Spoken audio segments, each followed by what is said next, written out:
तो सर अब स्टार्ट कर रहे हैं जरा पहली एग्जांपल जिसके अंदर एक ही टाइप का प्रोडक्ट कंपनी सेल कर रही है और उसमें मटेरियल भी एक ही टाइप का लग रहा है। सही है सर। सबसे पहले कौन सा बजट बनेगा सर? सबसे पहले बजट बनेगा सेल्स बजट। सबसे पहले बजट कौन सा बनेगा? Sales budget. अच्छा, इसका डेटा जो है ना मैंने डायरेक्टली आपको बजट्स के अंदर ही दे दिया है, वरना तो ऑब्वियसली बात एग्जामिनर आपको अलग से डेटा देगा और फिर आप बजट बनाओगे, लेकिन मैंने बजट के अंदर ही डेटा दे दिया है ताकि हम साथ साथ समझते भी रहें और इसको करते भी रहें। सर सेल्स बजट के अंदर क्या होगा? सर सेल्स बजट के अंदर जो प्रोडक्ट मैं बना के सेल करना चाह रहा हूं उसकी डिटेल होगी। कौन सी डिटेल होगी? क्वांटिटी के भी और अमाउंट की भी। मैंने आपको बोला कि जहां पे पॉसिबल हो क्वांटिटी अमाउंट दोनों आएंगे। तो भाई आप जो यूनिट्स बना के सेल करना चाह रहे हो उसके यूनिट्स भी आप निकालोगे, बजटेड कितने यूनिट सेल करोगे, और उसकी डॉलर अमाउंट भी निकालोगे कितनी अमाउंट की आप सेल करोगे। सही है। तो आप यहाँ पे क्या लिखोगे? सबसे पहले अपने प्रोडक्ट का नाम, अपने प्रोडक्ट का नाम। सही है ना? मेरे प्रोडक्ट का नाम क्या है? P1 है, P1 है। अब सबसे पहले मैं क्या करूंगा? क्वांटिटी। मैं इसकी बजटेड क्वांटिटी लिखूंगा जो कि मुझे कौन देगा? मेरा सेल्स डिपार्टमेंट। मैं सेल्स डिपार्टमेंट को बुलाऊंगा, बोलूंगा हाँ भाई ये प्रोडक्ट P1 के कितने यूनिट बेच सकते हो नेक्स्ट ईयर के अंदर। सही है। तो उन्होंने बोला 10,000, तो मैंने बजटेड सेल्स इन यूनिट्स, ठीक है, बजटेड सेल्स इन यूनिट्स कितनी अपने पास कंसिडर कर ली? 10,000 यूनिट्स। डायरेक्टली इसका बजट जो है sales budget directly number of units की बेसिस पे आ गई। ये इंतहाई आसान बजट है, सबसे आसान बजट यही है, सेल्स बजट है। अब क्या करना है आपको? डॉलर अमाउंट में भी चाहिए, तो आप क्या करोगे? आप दोबारा सेल्स डिपार्टमेंट वाले को बुलाओगे, बोलोगे भाई एक यूनिट कितने पे बेचोगे? एक यूनिट कितने में बेचोगे? उसने कहा कि सर $35 में। तो सेलिंग प्राइस कितनी होगी? $35। अब अगर सर मुझे बजटेड सेल्स रेवेन्यू चाहिए, यानी कि बजटेड सेल्स इन टोटल चाहिए इन डॉलर अमाउंट, तो क्या करोगे?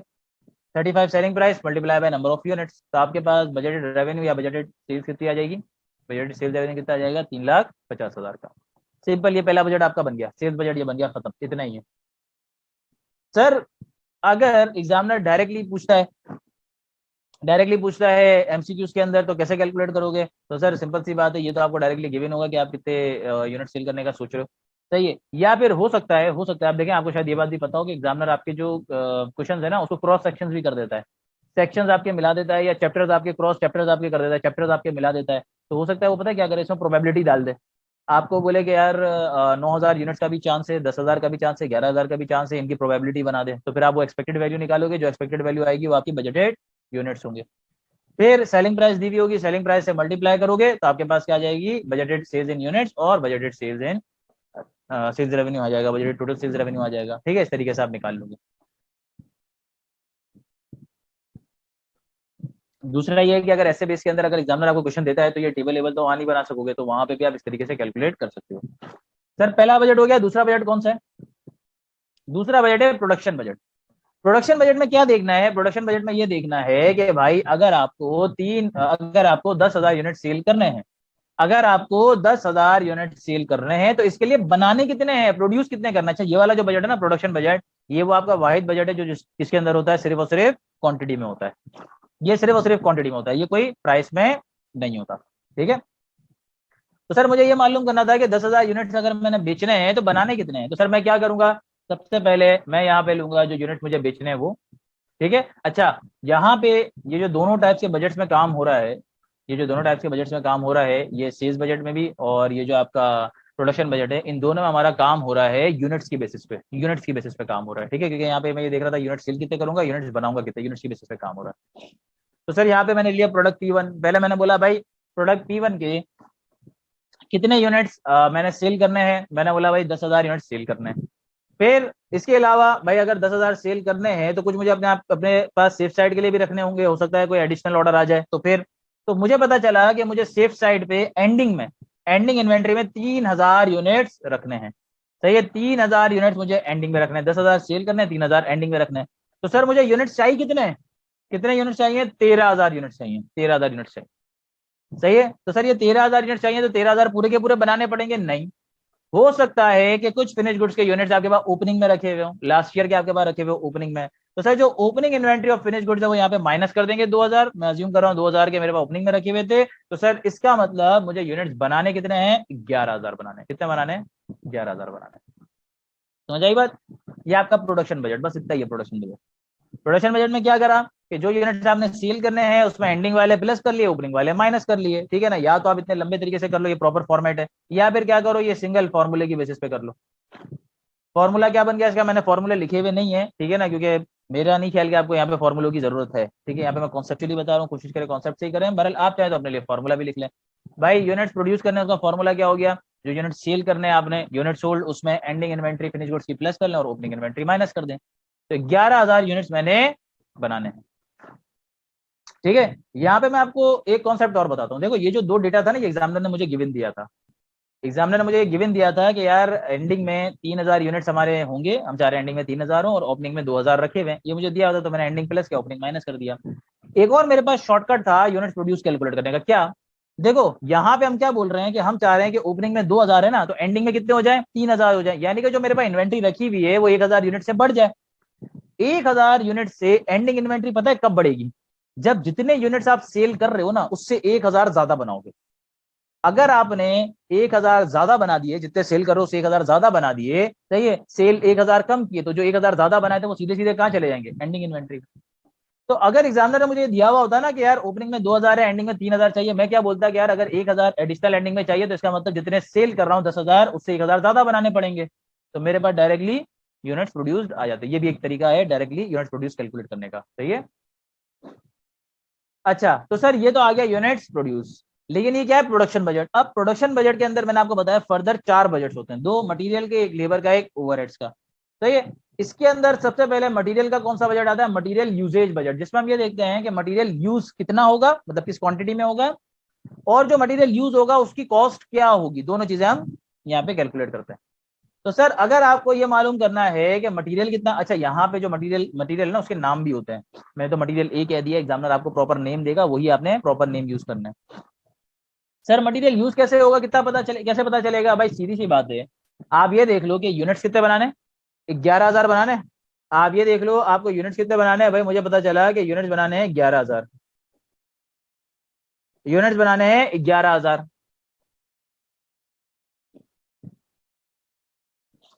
ये देखिए मटेरियल यूजेज बजट में फिजिकल यूनिट्स का बजट, मटेरियल आपको यूनिट बनाने 11,000। अब आप ये देख लो कि एक यूनिट बनाने में आपको कितना केजी मटेरियल लगेगा, आपके हिसाब से एक यूनिट बनाने में कितना केजी मटेरियल लगेगा। तो एग्जामिनर ने बताया कि भाई अगर हम एक यूनिट बनाते हैं तो हमारे हिसाब से 2 केजी मटेरियल लगेगा, एक फिनिश गुड का यूनिट बनाते हैं तो हमारे हिसाब से 2 केजी मटेरियल लगेगा। तो सर अगर 11,000 यूनिट बनाने हैं तो टोटल हमारे हिसाब से मटेरियल कितना यूज होगा, लगेगा का मतलब यूज होगा 22,000 केजीज मटेरियल यूज होगा। ये मटेरियल यूजेज बजट आ गया बेस्ड ऑन यूनिट्स। ठीक है, मटेरियल यूजेज बजट आ गया बेस्ड ऑन यूनिट्स, यूनिट्स की बेसिस पे आ गया मटेरियल यूजेज बजट आ गया कि कितना मटेरियल यूज होगा, 22,000 यूज होगा, 22,000 केजीज यूज होगा। सर अब अगर 22,000 केजीज मटेरियल हमारे पास यूज होगा तो अब इसकी कॉस्ट क्या है, कॉस्ट का बजट भी आएगा, कॉस्ट का बजट भी आएगा। सर कॉस्ट का बजट कैसे आएगा, भाई देखिए सीधी सी बात है, अगर 22,000 केजी मटेरियल आपने यूज करना है, 22,000 केजी मटेरियल अगर आपने यूज करना है, तो ये मटेरियल करंट ईयर वाला भी हो सकता है, वो भी हो सकता है जो करंट ईयर में आप परचेस करोगे, और इसके अंदर ओपनिंग वाला भी हो सकता है, सीधी सी बात है। भाई जो मटेरियल आप यूज कर रहे हो, हमने शुरू से अज्यूम किया है, हम कौन सा इन्वेंट्री फ्लो अजम्पशन फॉलो कर रहे हैं, फीफो। फीफो के अंदर क्या होता है, फर्स्ट इन फर्स्ट आउट, जो पहले का रखा हुआ होता है पहले यूज होता है, मटेरियल अगर पहले का रखा हुआ है पहले यूज होगा। तो अगर 22,000 केजी मटेरियल यूज करना है और अगर ओपनिंग वाला रखा हुआ है, पहले कौन सा यूज करेंगे, ओपनिंग वाला, और फिर कौन सा यूज करेंगे, जो करंट ईयर में परचेस किया है, सही है, जो करंट ईयर में हम परचेस करेंगे वो वाला यूज करेंगे। तो सर वहां पे मसला पता है कहाँ आता, जहां पे ओपनिंग वाली इन्वेंट्री की, मटेरियल की ओपनिंग वाली इन्वेंट्री की कॉस्ट क्या होती है, डिफरेंट होती। लेकिन यहाँ पे डिफरेंट नहीं है ना, तो हमारे लिए आसानी है, भाई मैं चाहे ओपनिंग वाला मटेरियल यूज करूं, मैं चाहे करंट ईयर वाला मटेरियल यूज करूं, सही है, मैं चाहे ओपनिंग वाला मटेरियल यूज करूं चाहे करंट ईयर वाला मटेरियल यूज करूं, दोनों की कॉस्ट क्या है, सेम है, दोनों की कॉस्ट सेम है। तो भाई जो पूरे 22,000 केजीज मेरे पास यूज होंगे ना, इनकी कॉस्ट सेम होगी, तो मैं डायरेक्टली जो इनकी सिंगल कॉस्ट है उससे मल्टीप्लाई कर दूंगा। 22,000 केजीज मेरे पास मटेरियल मैंने यूज करना है, और मुझे एग्जामिनर ने बताया है कि भाई हम ये सोच रहे हैं कि 1 केजी मटेरियल जो हमारे पास आएगा वो कितने का आएगा, $2.5 का आएगा, 2.5 का आएगा, 2.5 का आएगा। तो सर 22,000 केजीज मटेरियल यूज होगा 2.5 के हिसाब से, तो टोटल मेरे पास $55,000 का मटेरियल क्या होगा, यूज होगा। ठीक है, अब मैंने आपको बताया देखिए हमारे पास तो सिचुएशन वही आएगी जिसके अंदर आपके पास ओपनिंग जो मटेरियल की इन्वेंट्री है ना उसकी कॉस्ट सेम ही होगी, लेकिन मैं आपको एक फॉर्मेट यहीं से ही करवा रहा हूँ, यहीं से ही करवा रहा हूँ ताकि एंड तक फोर्थ एग्जांपल तक आपकी बेस बन जाए, क्योंकि फोर्थ के अंदर हमने कॉस्ट चेंज कर देनी है ओपनिंग वाली। तो सर अगर मेरे पास मटेरियल की प्राइसेस जो है वो डिफरेंट होती, मटेरियल की प्राइसेस क्या होती, डिफरेंट होती, तो क्या होता, तो सर मेरा ये वाला जो हिस्सा है ना वो 2 हिस्सों में डिवाइड हो जाता, ये वाला एरिया 2 हिस्सों में डिवाइड हो जाता। सही है, पहले मैं क्या करता, पहले मैं ये बोलता कि भाई ये 22,000 केजी मटेरियल यूज करना है, तो पहले कौन सा यूज करूंगा, ओपनिंग वाला, पहले कौन सा मटेरियल यूज करूंगा, ओपनिंग वाला, तो पहले मैं ओपनिंग वाले मटेरियल की कॉस्ट ले लेता। अब मुझे क्वेश्चन के अंदर ही पता चला कि ओपनिंग में 6000 केजीज मटेरियल रखा हुआ था, ओपनिंग में कितना रखा हुआ था, 6000 केजीज, तो पहले यही वाला यूज करूंगा, तो मैं इसको इसकी कॉस्ट से मल्टीप्लाई करता। यहाँ पे मैं अज्यूम कर रहा हूँ कि कॉस्ट जो है वो 2.5 ही है, 2.5 ही है, ठीक है ना। 2.5 क्यों कंसिडर कर रहा हूँ, क्योंकि मुझे इससे मैच करना है बस इसलिए, वरना अगर सपोज ये जो पिछले साल वाला मटेरियल होता है इसकी कॉस्ट 2 होती तो मैं 2 से मल्टीप्लाई कर देता, सही है, लेकिन मैं सिर्फ इससे मैच करना है इसलिए 2.5 रखी हुई है, वरना जो भी इसकी कॉस्ट होती ना वो मैं यहाँ पे ले लेता। तो सर सपोज अगर ओपनिंग वाला है मटेरियल की कॉस्ट भी 2.5 ही है, तो ओपनिंग वाला जो मटेरियल है उसकी टोटल कॉस्ट कितनी हो गई, 15,000, ये 15,000 का ओपनिंग केजी ओपनिंग वाला मटेरियल यूज होगा, सही है। और सर बाकी कौन सा यूज होगा, बाकी करंट ईयर वाला यूज होगा, बाकी मटेरियल कौन सा यूज होगा, बाकी करंट ईयर वाला। तो सर करंट ईयर वाला कितना यूज होगा कैसे पता चलेगा, भाई अगर आपको 22,000 केजी मटेरियल यूज करना है, उसमें से 6,000 केजी ओपनिंग वाला है, 22,000 केजी मटेरियल यूज करना है, उसमें से 6,000 केजी अगर ओपनिंग वाला है, तो 22,000 केजी में से 6,000 केजी माइनस कर दो, यानी कि करंट ईयर का कितना मटेरियल यूज होगा, 16,000 केजी। करंट ईयर का कितना मटेरियल यूज होगा, 16,000 केजी मटेरियल यूज होगा, और करंट ईयर की कॉस्ट तो आपके पास 2.5 ही है, करंट ईयर की आपके पास जो कॉस्ट है वो 2.5 ही है, तो 16,000 मल्टीप्लाई बाय 2.5, ये आपके पास कितना हो गया, ये हो गया 40,000। अब अगर आप 40,000 और 45,000 को प्लस कर लोगे तो कितना हो जाएगा, 55,000 का मटेरियल आपके पास यूज होगा, जो कि एक्जैक्टली इसी के बराबर है, ठीक है ना। तो यहाँ तो मैंने ओपनिंग वाले की कॉस्ट सेम रखी है, सपोज अगर ओपनिंग वाले की कॉस्ट $2 हो जाती, सही है, क्योंकि ऑब्वियसली बात है हम आगे जाते हैं तो प्राइस बढ़ती है, तो पिछले पीछे प्राइस कम होती लास्ट ईयर। तो सर सपोज अगर ओपनिंग वाला मटेरियल आपने $2 का खरीदा था पर केजी, तो ये हो जाता 12,000, और ये आपके पास कॉस्ट हो जाती 52,000, ठीक है ना। तो इस तरीके से होता, ये कहाँ पे होगा, ये अभी नहीं होगा, स्टार्ट की 3 एग्जांपल्स में नहीं होगा, ये चौथी एग्जांपल में होगा, क्योंकि ये नॉर्मली आता नहीं हमारे पास। नॉर्मली क्या आएगा कि सेम कॉस्ट होगी मटेरियल की, तो आप क्या करोगे, जितना केजी मटेरियल यूज करना है उसको उसकी जो कॉस्ट है करंट ईयर की उससे मल्टीप्लाई कर दोगे, तो आपके पास ये आ जाएगी कॉस्ट ऑफ मटेरियल यूज, जितना मटेरियल यूज होगा उसकी आपके पास कॉस्ट आ जाएगी, ठीक है। आगे चलते हैं, ये तो आ गया कि मटेरियल यूज कितना करना है। अब भाई अगर मटेरियल यूज करना है तो परचेज भी तो करोगे, परचेज भी तो करोगे, तो इसके बाद हमारे पास आ जाता है मटेरियल परचेज बजट। अच्छा सर अगेन मैंने आपको ये हॉरिजॉन्टल फॉर्म में भी लिख के दिखा दिया है, अगर आपको ये मालूम करना मटेरियल यूज कितना होगा, तो जितने यूनिट्स आप बना रहे हो ना मल्टीप्लाई कर दो कि एक यूनिट पे कितना केजी मटेरियल लगेगा, और जितना केजी मटेरियल लगेगा उसमें से हर एक को अपनी सेलिंग प्राइस से मल्टीप्लाई सॉरी कॉस्ट प्राइस से मल्टीप्लाई कर दोगे, तो आपके पास जितना मटेरियल यूज होगा उसकी कॉस्ट आ जाएगी।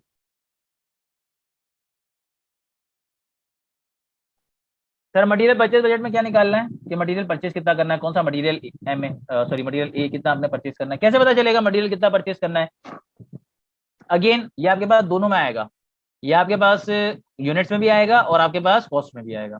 सर मटेरियल परचेज कितना करना है कैसे पता चलेगा, सर आप ये देखोगे यूज कितना करना है, यूज कितना कर रहे हैं, 22,000 केजी मटेरियल आपने यूज करना है, ठीक है ना, यूज कितना करना है, 22,000 केजी मटेरियल आपने यूज करना है, सही है। 22,000 केजी मटेरियल यूज करना है, तो सर 22,000 केजी ही परचेज करूंगा, नहीं भाई, 22,000 अगर आपने यूज करना है, हो सकता है उसमें से कुछ मटेरियल डिफेक्टिव हो जाए, हो सकता है कुछ एडिशनल ऑर्डर आ जाए, तो आप सेफ साइड के लिए कुछ मटेरियल साइड में भी तो रखोगे। तो इसलिए सर हमारी कंपनी ने सोचा था कि 22,000 तो यूज करना है, सेफ साइड के लिए 4,000 साइड में रखना है। तो सर मेरे पास मटेरियल अवेलेबल कितना होना चाहिए, मटेरियल रिक्वायर्ड कितना है, मटेरियल 26,000 केजी रिक्वायर्ड है, सही है। तो सर ये पूरा का पूरा परचेज कर लेंगे, नहीं, हो सकता है ओपनिंग से मुझे कुछ मटेरियल अवेलेबल हो, लास्ट ईयर का कुछ मटेरियल अवेलेबल हो, जो कि अवेलेबल भी है, मैंने अभी आपको बताया कि लास्ट ईयर का 6,000 केजी मटेरियल अवेलेबल है, सही है। तो सर ये जो 6,000 केजी मटेरियल अवेलेबल है, ये इसमें से माइनस कर दोगे तो आपको खुद पता चल जाएगा कि मटेरियल परचेज कितना करना है, 20,000 केजी मटेरियल परचेज करना है, 20,000 केजी मटेरियल परचेज करना है। तो सर अगर देखा जाए तो इसमें वही वाला फॉर्मूला है जो हमने परचेज बजट में यूज किया, परचेज बजट में जो फॉर्मूला यूज किया इसमें बेसिकली वही वाला फॉर्मूला है। यहाँ पे जो यूनिट सेल करने थे उसमें एंडिंग प्लस किया, ओपनिंग माइनस किया, तो जो यूनिट्स बनाने वो आ गए। यहाँ पे क्या करा कि जो मटेरियल आपने यूज करना है उसमें एंडिंग इन्वेंट्री प्लस की, ओपनिंग इन्वेंट्री माइनस की, तो आपको जो मटेरियल परचेज करना है वो आ जाएगा। तो अगेन ये फॉर्मूले के थ्रू भी हो सकता है, फॉर्मूला लिखा हुआ नहीं है, फॉर्मूला इसका यही होगा अगर आप बनाना चाहो कि मटेरियल अगर आपको ये निकालना है कि परचेज कितना करना है, तो कैसा आएगा, जितना यूज करना है उसमें ओपनिंग इन्वेंट्री मटेरियल की प्लस कर दे, एंडिंग इन्वेंट्री मटेरियल की माइनस कर दो, तो आपको पता चल जाएगा परचेज कितना करना है, ठीक है। अच्छा इसके अंदर अगेन वही दूसरा सिनेरियो कि अगर एग्जामिनर ने मुझे यहाँ पे ओपनिंग और एंडिंग इन्वेंट्री दी भी होती और मुझे बोलता कि भाई ओपनिंग में 6,000 केजीज मटेरियल हमारे पास अवेलेबल है, एंडिंग में 4,000 केजीज चाहिए, ओपनिंग में 6,000 केजीज अवेलेबल है, एंडिंग में 4,000 केजी चाहिए, यानी कि एंडिंग में 2,000 केजी कम चाहिए। ये किस वक्त पॉसिबल है, ये सर सिर्फ उस वक्त पॉसिबल है कि जब मटेरियल जो है आप वो कम परचेज करो और यूज क्या कर लो, ज्यादा यूज कर लो, सही है ना, जितना मटेरियल परचेज करो 2000 की उससे ज्यादा यूज कर लोगे तो क्या हो जाएगा, एंडिंग में कम अवेलेबल होगा। या अगर रिवर्स बात करते हो तो रिवर्स बात क्या होती है कि भाई अगर ओपनिंग में मटेरियल ज्यादा है, एंडिंग में कम चाहिए, तो क्या करूं, क्या होना चाहिए सर, जितना मटेरियल आपने यूज करना है ना 2000 की कम परचेज कर लो। कम परचेज करोगे तो ऑटोमेटिकली क्या हो जाएगा, ऑटोमेटिकली आपके एंडिंग में कम हो जाएगा। तो ये भी एक तरीका है डायरेक्टली मटेरियल परचेज कैलकुलेट करने का, लेकिन थोड़ा टेक्निकल है, समझ आए तो आपने करना, नहीं समझ आए तो बेकार का, इसकी टेंशन में नहीं पड़ना। ठीक है। अच्छा अब सर ये तो आ गया मटेरियल के जो यूनिट्स आपने परचेज करने हैं, मटेरियल के जो आपने केजीज परचेज करने हैं वो आ गया। अब आपको material purchase budget dollar amount में भी तो चाहिए, तो फिर कैसे पता चलेगा सर, सीधी सी बात है, जो मटेरियल आपको परचेज करना है इसको आप पर यूनिट कॉस्ट प्राइस से मल्टीप्लाई कर दो। कितना केजी मटेरियल परचेज करना है, 20,000 केजी मटेरियल परचेज करना है। 1 केजी मटेरियल कितने का है सर, लास्ट ईयर वाली कॉस्ट करंट ईयर वाली, भाई करंट ईयर वाली कॉस्ट ही आएगी, क्यों, क्योंकि लास्ट ईयर में थोड़ी परचेज कर रहे हो, करंट ईयर में ही परचेज कर रहे हो। हाँ हमारे पास क्वेश्चन के अंदर लास्ट ईयर और करंट ईयर की कॉस्ट सेम है, लेकिन अगर डिफरेंट भी होती तो इतना तो मुझे दिमाग चलाना चाहिए था ना कि मटेरियल करंट ईयर में परचेज कर रहा हूँ, जितना भी परचेज करूंगा करंट ईयर में परचेज करूंगा। ओपनिंग वाला तो मैंने निकाल दिया है, तो जितना परचेज करूंगा करंट ईयर में परचेज करूंगा, तो इसमें सारी कॉस्ट कौन सी आएगी, करंट ईयर वाली, यानी कि 2.5 जो मुझे ऊपर गिवन दी थी। तो सर कितने का मटेरियल परचेज करूंगा, 50,000 का मटेरियल परचेज करूंगा। तो सर अगेन यहाँ पे अगर आपको हॉरिजॉन्टल फॉर्म में चाहिए मटेरियल कितना परचेज करना है तो क्या करो, जितना यूज करना है, सॉरी डॉलर अमाउंट में चाहिए आपको कि मटेरियल कितने का परचेज करना है, तो आप क्या करो, जितना मटेरियल परचेज करना है ना, जितना केजी, उसको परचेज प्राइस करंट ईयर की परचेज प्राइस से मल्टीप्लाई कर दो।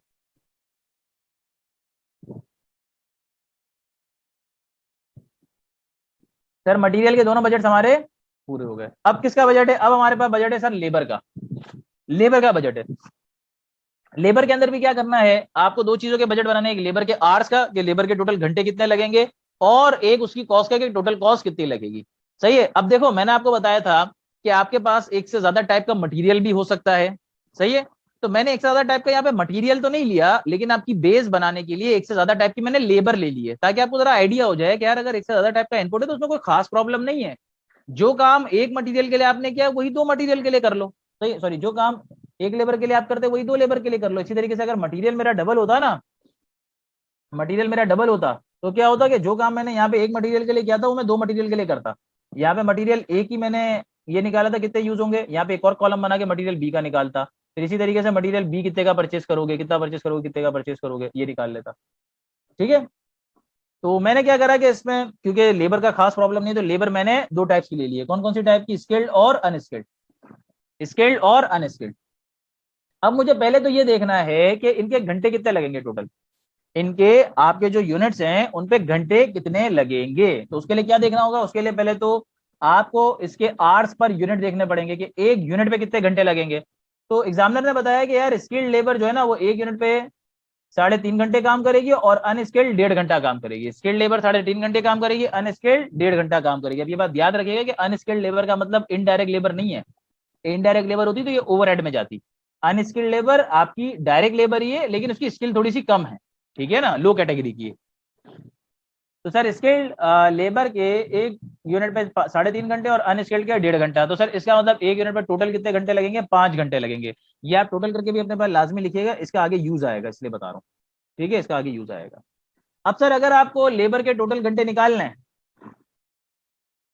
अगर आपको लेबर के टोटल घंटे निकालने तो क्या करूं सर, एक यूनिट पे 3.5 घंटे, तो जितने यूनिट्स आप बनाओगे बनाओगे यूनिट्स प्रोड्यूस आएंगे, यहाँ पे यूनिट्स प्रोड्यूस आएंगे। देखें ये याद रखिएगा कि यूनिट प्रोड्यूस की जगह यूनिट सोल्ड और यूनिट सोल्ड की जगह यूनिट प्रोड्यूस गलती से भी इस्तेमाल नहीं करना है। इसकी आसान पहचान क्या है कि आपके ये जितने सारे आपके बजट्स बन रहे हैं ना, ये वाले छोटे वाले, direct labour budget, material purchase budget, material usage budget, ये सब किस में आ रहे हैं, प्रोडक्शन बजट में। प्रोडक्शन बजट किस पे बेस करेगा, यूनिट्स प्रोड्यूस पे, तो इन सब में यूनिट्स प्रोड्यूस यूज होंगे, यूनिट सोल्ड यहाँ पे यूज होगा। सही है ना, तो ये सारे आपके प्रोडक्शन बजट में आ रहे हैं, तो इसमें आप देखें यूनिट प्रोड्यूस ही यूज हुए, ये रहा यूनिट प्रोड्यूस। ठीक है, यहाँ पे भी आपके पास क्या है, यूनिट्स प्रोड्यूस। भाई आप 11,000 यूनिट्स प्रोड्यूस करोगे तो हर एक यूनिट पे 3.5 घंटे लगेंगे। ठीक है ना, जितने यूनिट्स प्रोड्यूस करोगे उन सब पे घंटे लगेंगे, 3.5 घंटे लगेंगे। तो स्किल्ड लेबर के कितने घंटे लगेंगे भाई, 38,500। और 11,000 यूनिट्स पे ही हर एक यूनिट पे आपके अनस्किल्ड के लगेंगे 1.5 घंटा, तो इसके लगेंगे भाई 16,500। तो सर टोटल आपके जो घंटे लगेंगे, टोटल डायरेक्ट लेबर के जो आवर्स लगेंगे प्रोडक्शन में, वो कितने लगेंगे, 55,000। ये आ गए आपके बजटेड आवर्स। ये भी आपने टोटल में लाजमी लिखना है, क्योंकि ये आगे यूज होंगे ओवरहेड्स के अंदर, ओवरहेड्स के अंदर ये यूज होंगे। ठीक है, जो टोटल बजटेड आवर्स हैं ये आपने टोटल में लाजमी लिखने हैं। ठीक है, जितनी टाइप्स की लेबर है सबके आपने बजटेड आवर्स निकाले और उनको प्लस कर दिया, टोटल बजटेड आवर्स आ गए। अब आपको इसकी कॉस्ट भी चाहिए, लेबर की कॉस्ट टोटल, तो आप क्या करो, यहाँ पे लेबर का रेट ले लो पर आवर। तो क्योंकि लेबर स्किल्ड अनस्किल्ड दोनों की कैटेगरी अलग है, तो रेट भी अलग अलग होगा। रेट क्या है भाई, स्किल्ड का है स्किल्ड का है $2.50 और अनस्किल्ड का है $1.50। अब क्या करेंगे सर, अब इसके 38,500 घंटों को इसके रेट से मल्टीप्लाई कर दें तो टोटल कॉस्ट आ गई स्किल्ड लेबर की। इसी तरीके से 16,500 को 1.5 से मल्टीप्लाई कर दें तो अनस्किल्ड की टोटल कॉस्ट आ गई। इन दोनों को सम कर ले तो आपके पास बजटेड लेबर की कॉस्ट आ गई। सही है। अच्छा सर, अगर हॉरिजॉन्टल फॉर्म में करना था तो क्या करना था, आवर्स निकालने थे तो सिंपली आप क्या करते, स्किल्ड के आवर्स निकालने तो 3.5 मल्टीप्लाई बाय 11,000, अनस्किल्ड के 1.5 मल्टीप्लाई बाय 11,000। और डायरेक्टली आपको कॉस्ट चाहिए थी तो 3.5 मल्टीप्लाई बाय 11,000 मल्टीप्लाई बाय 2.5। और अगर अनस्किल्ड की चाहिए थी तो 1.5 मल्टीप्लाई बाय 11,000 आवर्स आएंगे मल्टीप्लाई बाय 1.5 रेट आ जाएगा। ठीक है, तो आपके पास लेबर की कॉस्ट आ जाएगी।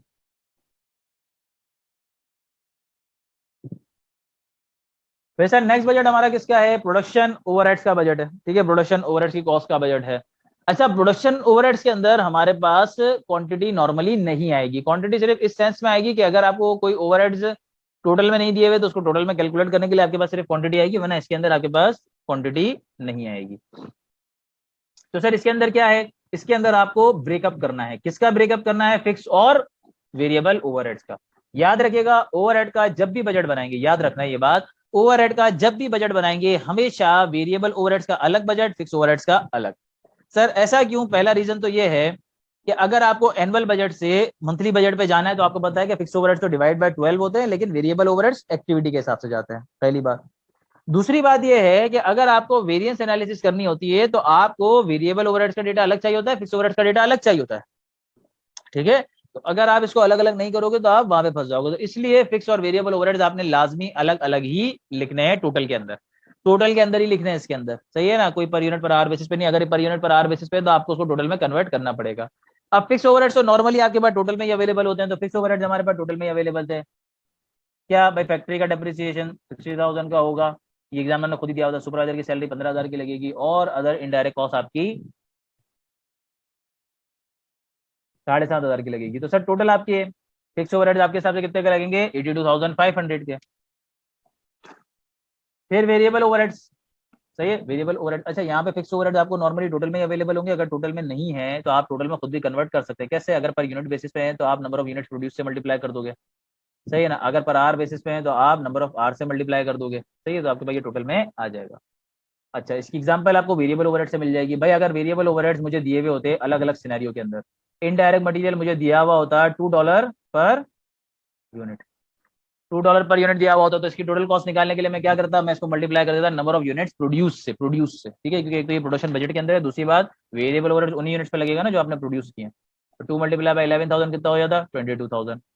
इसी तरीके से अगर इनडायरेक्ट लेबर होती तो ये मुझे दिया हुआ था इसका रेट $0.5 पर आर, तो मैं क्या करता, इसको सर मैं बजटेड नंबर ऑफ आर से मल्टीप्लाई कर देता। बजटेड नंबर ऑफ आर्स कितने अभी निकाले, 55,000।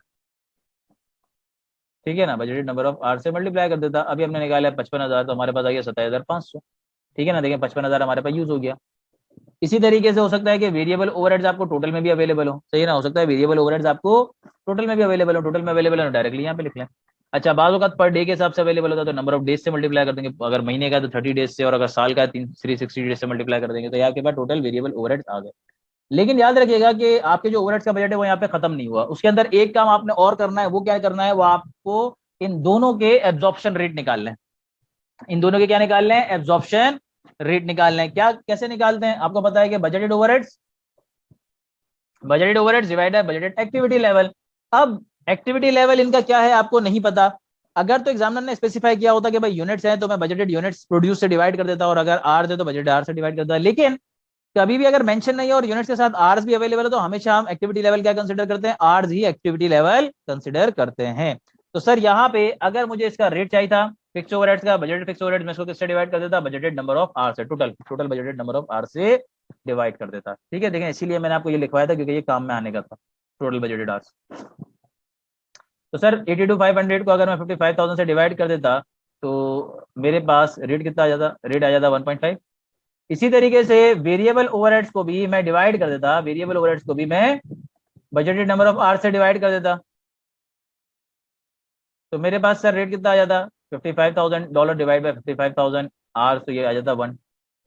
और सर अगर मैं इन दोनों के रेट को टोटल कर लूं, इन दोनों के रेट को टोटल कर लूं तो कितना आ जाएगा 2.5 पर आवर, या फिर जो मेरे टोटल टोटल ओवरहेड्स आ रहे हैं, यहाँ पे मैंने टोटल बजटेड ओवरहेड्स भी लिखने हैं, ठीक है, ये बात याद रखिएगा कि सिर्फ फिक्स टोटल करके और वेरिएबल टोटल करके नहीं, इन दोनों को टोटल करके आपने टोटल बजटेड ओवरहेड्स भी देने हैं।